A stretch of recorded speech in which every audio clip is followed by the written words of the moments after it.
I'm Maya, 22 years old, and I just landed my dream internship at InnovateX, a cutting-edge tech startup nestled in the heart of Silicon Valley. Coming from a modest background in the Midwest, this felt like the pinnacle of my academic journey, a tangible step into the future I'd always envisioned. The campus was a sprawling testament to modern innovation, all glass, steel, and vibrant murals. InnovateX prided itself on being a disruptor, not just in technology but in culture, or so their glossy recruitment brochures claimed. It was an environment buzzing with bright minds, a place where ideas were supposedly king and meritocracy reigned supreme. I arrived with an open mind and an eagerness to absorb everything. My initial days were a whirlwind of excitement, navigating the open-plan offices, learning the lingo, and trying to find my footing.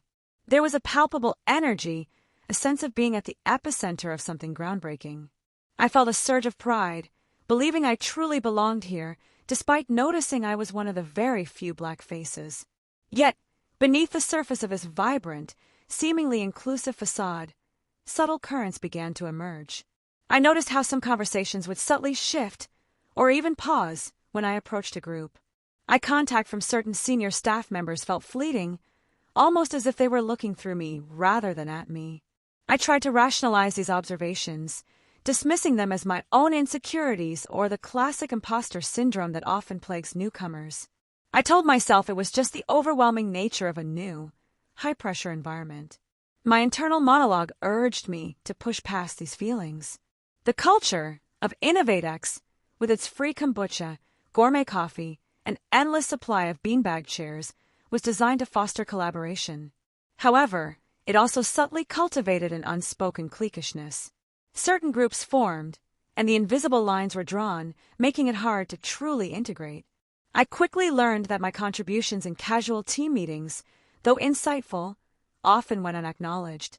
Sometimes, a colleague would later rephrase my exact point, presenting it as their own, and then receive effusive praise. It was a strange, disorienting experience, a quiet erasure. This created a constant, low hum of unease, a feeling of being perpetually seen but never truly heard. It was as if my presence was acknowledged, but my voice, my unique perspective, was not genuinely valued. The excitement of my dream job began to fray at the edges. I responded by doubling down on my work, staying late, poring over data, and meticulously preparing every presentation. I was determined to prove my worth beyond any doubt, to make my contributions so undeniable that they couldn't be overlooked. I believed hard work would speak for itself.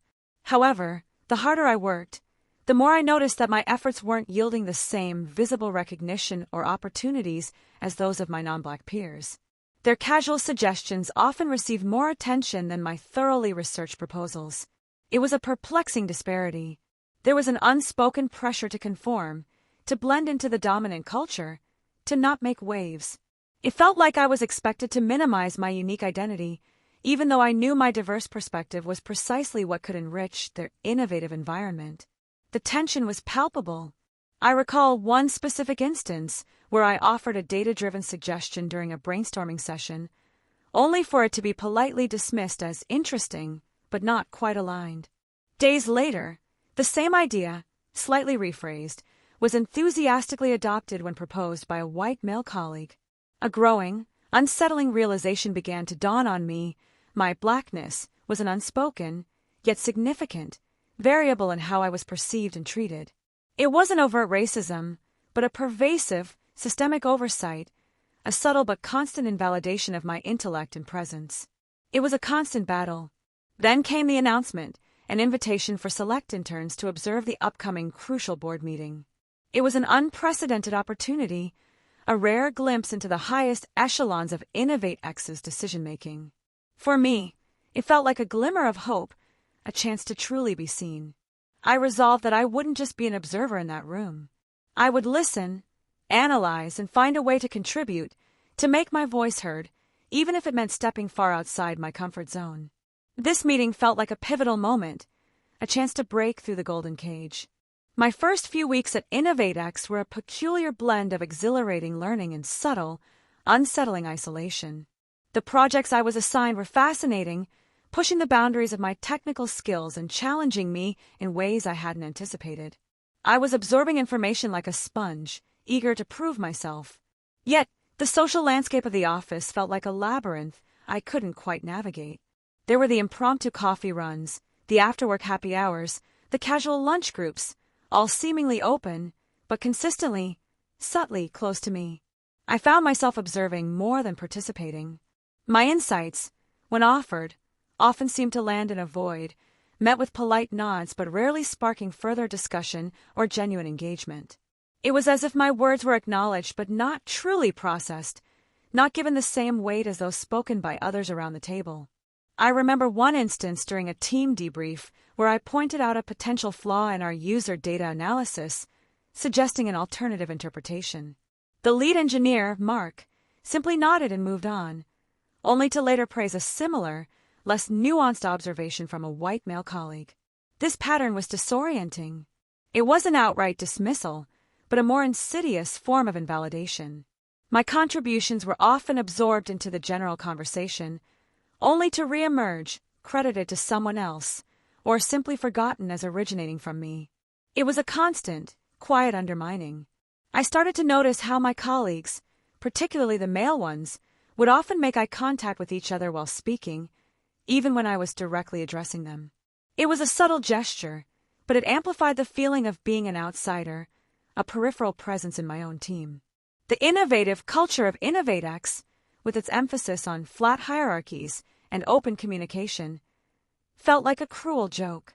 The reality was a subtle, unspoken hierarchy where certain voices were inherently amplified, and others, like mine, were consistently muted. It was a frustrating paradox. I began to question my own perception, wondering if I was overthinking things, if I was too sensitive. Perhaps it was just the demanding nature of the tech world, or my own inexperience.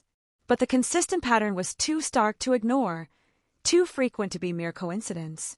There was a constant, low-level anxiety that hummed beneath my surface excitement. Every interaction felt like a performance, a constant need to prove my intellect, my competence, my right to be there. It was exhausting, a draining emotional labor that my peers didn't seem to bear. I observed how some interns, less experienced than I, were given more direct mentorship, more opportunities to present their work to senior staff.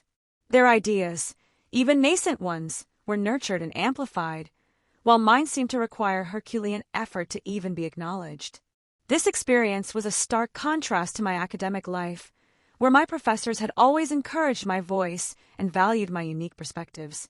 Here in the professional world, I was learning that merit was often filtered through an invisible, biased lens. It was a painful awakening. I found solace in my independent research, diving deep into data analytics and market trends, often uncovering insights that no one else seemed to notice.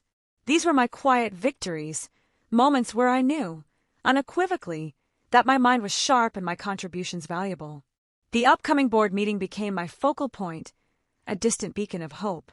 I saw it not just as an observation opportunity, but as a chance to understand the deeper systemic issues at play within InnovateX. I wanted to see the full picture, the true power dynamics. I spent hours preparing, not for a presentation, but for deep listening and critical analysis. I wanted to understand the core challenges the company faced, to identify the blind spots that might be hindering their progress. I was ready to absorb everything. This was more than just an internship, it was a personal crucible. I was determined to navigate this unseen barrier, to find a way to make my voice resonate in a space that seemed designed to silence it. My resolve hardened with each passing day. The week leading up to the board meeting was a blur of nervous anticipation and intense preparation. The invitation itself felt like a small victory, a crack in the invisible wall, even if it was just for observation. I saw it as my chance to truly understand the bigger picture at InnovateX. I spent every spare moment poring over company reports, market analyses, and competitor strategies. I wanted to grasp the nuances of the challenges they faced, to anticipate the discussions, and to identify any underlying issues that might be overlooked by those closer to the problem. My mentor, a kind but often overwhelmed senior engineer named David, gave me a brief pep talk. "Just observe, Maya," he advised. "These meetings are high stakes. Don't feel pressure to speak unless directly asked." His words, though well-intentioned, felt like a subtle reinforcement of my sideline status. I nodded, pretending to agree, but my mind was already racing. I wasn't just going to observe. I was going to listen with an ear for what wasn't being said, for the gaps in their collective understanding. This was my moment to prove my analytical prowess, even if only to myself. The atmosphere in the office shifted perceptibly. There was a heightened tension, a sense of urgency as key figures prepared their presentations. I felt the weight of the company's expectations, the pressure to deliver, even though I was merely an intern. I noticed how certain senior executives, usually aloof, became more accessible to their favored team members, engaging in hushed, strategic conversations. It highlighted the inner circle, the network of influence that I was still very much outside of. My own team lead, Sarah, gave me a stack of preliminary data to review, almost as an afterthought. "Just familiarize yourself with these numbers," she said. "It's mostly background, but I saw it as an opportunity to dive deeper, to find connections others might miss." As I analyzed the data, a pattern began to emerge, a subtle anomaly that seemed to contradict some of the prevailing assumptions within the company. It was a small detail, but my gut told me it was significant, a potential blind spot in their strategy. I felt a surge of excitement, mixed with trepidation. Should I bring this up? Would it be seen as overstepping my bounds as an intern? The psychological suspense was building, a silent battle between my desire to contribute and the fear of being dismissed. The night before the meeting, I barely slept. My mind replayed scenarios, rehearsing how I might articulate my findings, how I could present them concisely and effectively. I knew I might only get one chance, if any, to make my voice heard. I dressed meticulously the next morning, choosing an outfit that conveyed professionalism and confidence, a silent armor against the subtle biases I anticipated. I wanted to look the part, even if I felt like an invisible presence. Walking into the InnovateX headquarters that day, I felt a strange mix of dread and determination. This wasn't just another work day. It was a test, a moment where the unspoken rules of the company would be laid bare. I was ready to face them head-on. I reminded myself of my journey, of every obstacle I had overcome to reach this point. My presence in that room, even as an intern, was a testament to my hard work and intelligence. I had earned my seat, no matter how marginalized it might feel. The thought of being sidelined, of having my insights ignored, fueled a quiet fire within me. I wouldn't let their preconceived notions define my potential or my contribution. I was here to make a difference, however small. As I approached the executive floor, the air grew thick with anticipation. The board meeting was about to begin, and I knew, deep down, that this day would be different. I was ready to challenge the unspoken, to disrupt the comfortable narrative. The boardroom at InnovateX was exactly as I had imagined, sleek, imposing, and filled with an almost palpable sense of power. A long, polished mahogany table dominated the center, surrounded by plush leather chairs. The air was thick with the scent of expensive coffee and unspoken expectations. I was directed to a small, auxiliary table at the back of the room, alongside two other interns. It was a clear physical representation of my status, present, but not truly part of the core discussion. We were observers, meant to be seen and not heard. The board members, a formidable collection of executives and investors, began to trickle in. They exchanged confident greetings, their voices resonating with authority. I watched, absorbing their interactions, noting the subtle power dynamics at play. The meeting commenced with a review of InnovateX's recent performance, followed by a deep dive into a critical issue, a significant decline in user engagement for their flagship product. The tension in the room was immediate and heavy. The CEO, Mr. Harrison, a man known for his sharp intellect and even sharper tongue, led the discussion. He outlined the problem with grim precision, emphasizing the urgency of finding a solution before market share eroded further. Various department heads presented their analyses, each offering explanations ranging from technical glitches to competitive pressures. Charts and graphs flashed across the large screen, painting a picture of a company struggling to understand its own users. As the discussion unfolded, I noticed a recurring theme, a focus on broad demographic data and high-level market trends. They were dissecting numbers, but seemed to be missing the human element, the nuanced user experience.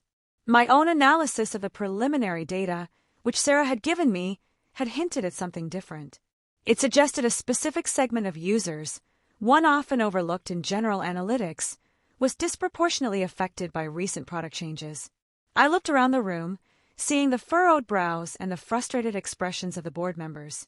They were intelligent people, but they seemed trapped in a cycle of familiar assumptions, unable to see beyond their established frameworks. My heart pounded. This was it. They were missing something crucial, something I believed I had identified. But how could an intern, seated at the invisible table, interject into such a high-stakes conversation? The thought felt audacious. I felt the weight of the moment, the internal battle between my desire to contribute and the ingrained fear of being dismissed, of confirming their unspoken expectations of my place. The silence in my seat felt deafening. The discussion grew more heated, voices rising as different executives defended their departments or proposed expensive, broad-stroke solutions. The atmosphere was charged with frustration, and no clear path forward emerged. I clutched the pen in my hand, my knuckles white. My mind raced, trying to formulate the most concise, impactful way to articulate my insight, knowing that every word would be scrutinized if I even got the chance to speak. The CEO leaned back, sighing in exasperation. "We're going in circles," he stated, his voice sharp. "Does anyone have a fresh perspective? Something we're not seeing?" His gaze swept across the room, briefly landing on our table at the back. This was my opening. A tiny, unexpected window. My breath caught in my throat, but a surge of conviction propelled me forward. I knew I had to speak, not just for myself, but for the clarity I believed I could bring to the conversation. The CEO's question hung in the air, a desperate plea for a new direction. My heart hammered against my ribs, a frantic drumbeat urging me forward. This was my moment, the tiny crack in the wall I had been waiting for, but the fear of overstepping was immense. I saw the other interns at my table shrink back, their gazes fixed on the polished table, unwilling to meet anyone's eye. The unspoken rule was clear. Interns observe, they don't participate. Breaking that rule felt like an act of defiance. My mind raced, replaying the data I had meticulously analyzed, the patterns I had uncovered. They were focusing on broad user churn, but my deep dive revealed a specific, critical demographic that was disproportionately abandoning the product. This group, often marginalized in mainstream tech discussions, was crucial to InnovateX's long-term growth. Their reasons for leaving were distinct, tied to usability issues and a lack of perceived value that the current board discussion completely overlooked. I picture the faces of the board members, their expressions etched with frustration. They were brilliant, but their lived experiences, their inherent biases, prevented them from seeing the full scope of the problem. It was a blind spot born of privilege. A wave of doubt washed over me. What if I was wrong? What if my insight was dismissed as naive, or worse, as an attempt to draw attention to myself? The silence in the room felt oppressive, amplifying my internal conflict. But then, another thought pushed through the fear. What if I was right?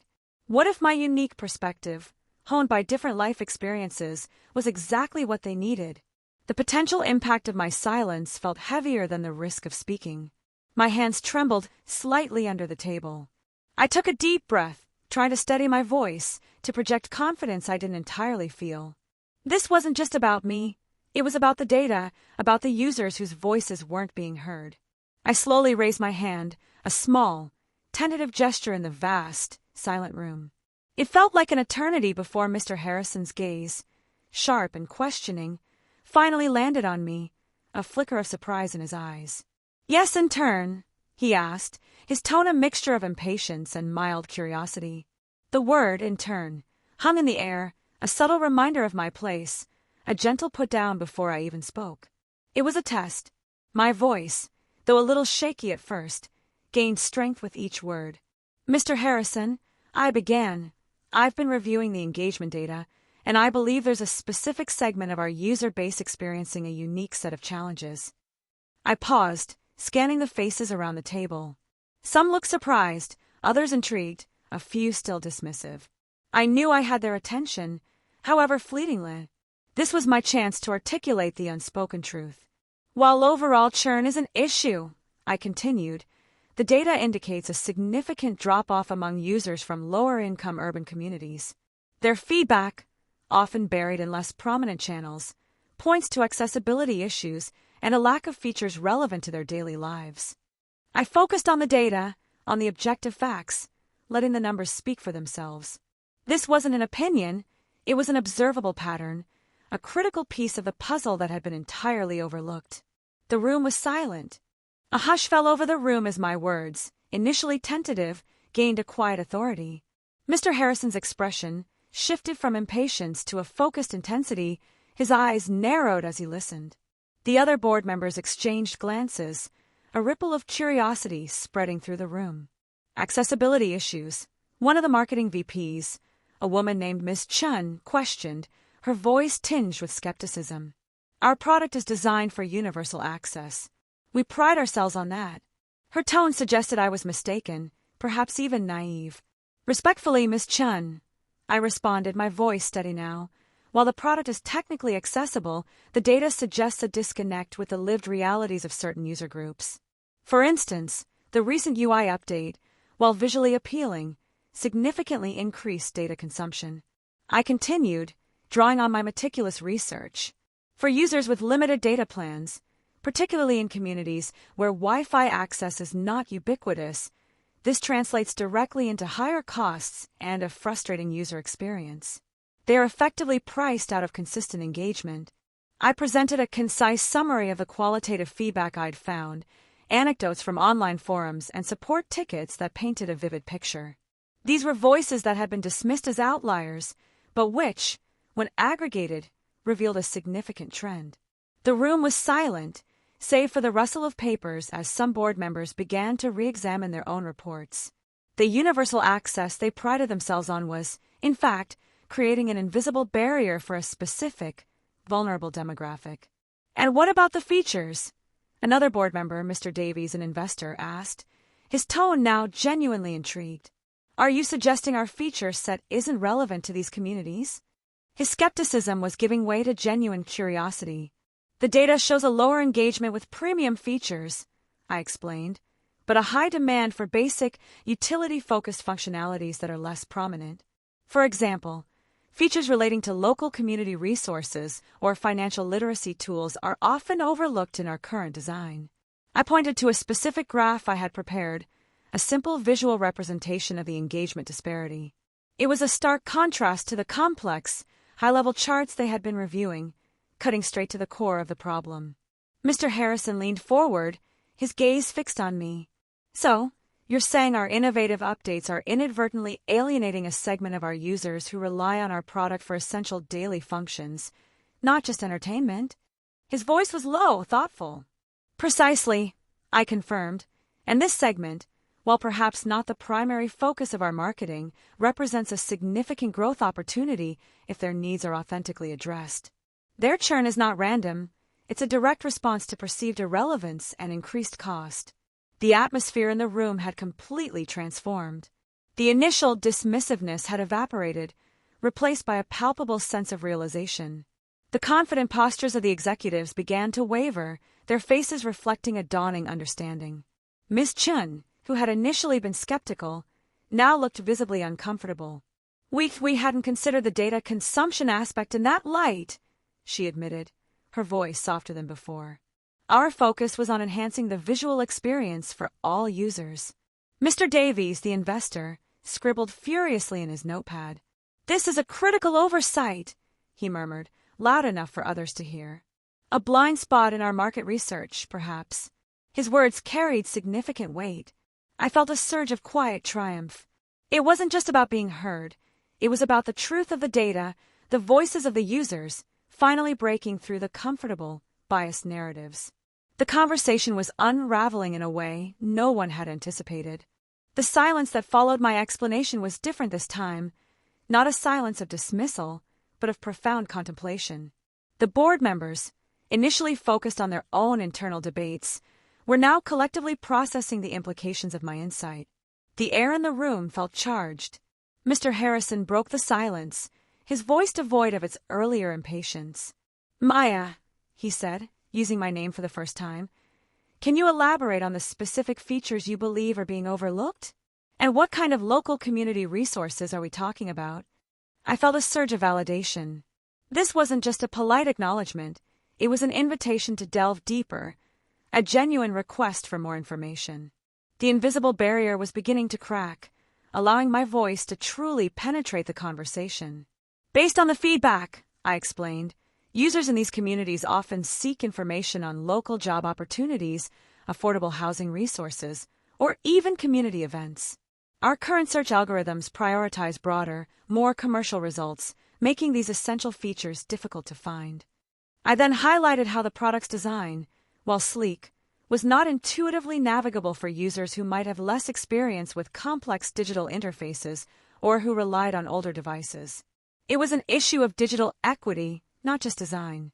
Ms. Chun, the marketing VP, interjected, her tone now reflective. So, our universal design might actually be creating an exclusionary experience for certain demographics. We're optimizing for a specific user profile and missing a significant portion of the market. Exactly, I affirmed. It's not about redesigning the entire product, but about implementing minor adjustments and reprioritizing certain features to enhance accessibility and relevance for these specific communities. It's about authentic inclusion. Mr. Davies, the investor, tapped his pen thoughtfully. This has significant implications for our growth strategy. If we're missing an entire segment of potential users because of these blind spots, our market projections are fundamentally flawed. The conversation shifted dramatically. No longer were they debating superficial fixes or blaming external factors. My insight had forced them to look inward, to question their own assumptions and the inherent biases embedded in their product development. I watched as the CEO and other board members began to brainstorm, their ideas now directly influenced by the perspective I had introduced. They discussed forming a dedicated task force, conducting targeted user research, and even exploring partnerships with community organizations. It was a powerful moment of recalibration. The room, which had felt so stifling and exclusive just moments before, was now buzzing with a new kind of energy, a genuine desire to understand and adapt. My voice had become a catalyst for change. I felt a profound sense of purpose. It wasn't about proving them wrong, but about bringing a truth to light that had been obscured by privilege and oversight. My insight had not only changed the conversation, but had also opened their eyes to a wider reality. The meeting continued for another hour, but the tone had irrevocably shifted. I was no longer just an intern observing. I was an integral part of the solution, my perspective shaping the future direction of InnovateX. It was a victory for insight over bias. The board meeting concluded with a palpable shift in atmosphere. Mr. Harrison personally thanked me, his handshake firm and his gaze direct. "Maya," he said, "your insights were invaluable. You've given us a lot to consider." It was the first time I felt truly seen, truly acknowledged. As I walked out of the boardroom, the other interns at my table looked at me with a mixture of awe and disbelief. One of them whispered, "How did you know all that? You just spoke up." It was clear they hadn't anticipated such a bold move or its impact. The next few days at InnovateX were different. The subtle sidelining I had experienced began to dissipate. Colleagues who had previously overlooked me now sought my opinion, engaging me in discussions about user behavior and market trends. My voice now carried weight. My mentor, David, approached me with a wide smile. "Maya, that was incredible," he said, shaking his head in admiration. "You really nailed it." Mr. Harrison was genuinely impressed. It felt good to finally have my work recognized by those who mattered. But the true twist, the surprising revelation, came a week later. I was called into Mr. Harrison's office, my heart pounding with a mix of excitement and trepidation. I wondered if it was about a new project or perhaps an extension of my internship. He sat me down, his expression serious but not unkind. "Maya," he began, "your analysis of the user engagement data was not just insightful, it was profoundly accurate. So accurate, in fact, that it exposed a significant flaw in our internal data collection methods." My brow furrowed in confusion. "A flaw?" I asked. "I only worked with the data provided." He nodded, leaning forward. "Precisely. Your unique approach to segmenting the data, focusing on socioeconomic factors, revealed that our existing collection tools were inadvertently biased. He explained that their previous data collection, while robust in quantity, had a systemic blind spot. It underrepresented and miscategorized users from lower-income urban communities, effectively making their struggles invisible in the aggregated reports. Your insight didn't just change the conversation, Maya, Mr. Harrison continued. It unveiled a fundamental flaw in how we perceive and measure our entire user base. We were operating with incomplete, biased information, and it was costing us dearly. The revelation was stunning. My personal experience of being sidelined, of having my perspective overlooked, was mirrored in the very data they collected. The systemic bias I felt was literally embedded in their numbers. We're launching a full audit of our data collection processes, he stated, and we want you to be a key part of the team overseeing it. This isn't just an intern project, Maya. This is a critical initiative for InnovateX's future. I was speechless. My single intervention had not only solved a pressing business problem, but had also exposed a deep, systemic issue within the company's core operations. My insight, born from a marginalized perspective, had become the catalyst for a fundamental reevaluation. This was the surprising twist. My personal experience of discrimination, of being an unseen voice, had equipped me with the unique lens needed to uncover the company's own blind spots. My sidelined status had ironically given me the clearest view. My insight didn't just change the conversation. It forced InnovateX to confront its own biases, both in its product and in its perception of its users. It was a powerful, unexpected validation of the importance of diverse perspectives, a true recalibration of their entire approach. My time at InnovateX transformed from a quiet struggle into a pivotal chapter of my life. The initial subtle sidelining, the feeling of being an invisible presence, ultimately became my greatest strength. It was precisely because I was on the periphery that I could see what those at the center could not. My unique perspective, shaped by my identity and experiences, allowed me to connect with the data in a way that transcended conventional analysis. This experience taught me that true innovation isn't just about groundbreaking technology, it's about inclusive understanding. It's about recognizing that every voice holds a piece of the puzzle, especially those that have been historically marginalized. The blind spots of a company, or indeed of society, are often illuminated by those who have been forced to navigate the world from a different vantage point. The journey wasn't easy. There were moments of profound doubt, of frustration, and of feeling utterly alone in a room full of people. But those challenges forged a resilience within me, a quiet determination to trust my instincts and to speak my truth, even when it felt like shouting into the void. My voice, once muted, now resonated with a newfound authority, not just because of my intellect, but because of the authenticity of my perspective. This story is a testament to the power of insight that comes from diverse experiences. It's a reminder that being underestimated can be a superpower, and that the very biases intended to sideline you can, in fact, provide the clarity needed to see what others miss. My experience at InnovateX wasn't just about a board meeting. It was about the unveiling of systemic truths, both within the company and within myself. If you've ever felt overlooked, underestimated, or had your voice silenced, remember that your unique perspective is your strength. Don't let anyone diminish your worth or your ability to see the world with clarity. Your insights are invaluable, and they have the power to change conversations, to challenge assumptions, and to ultimately redefine what's possible. Keep believing in your vision.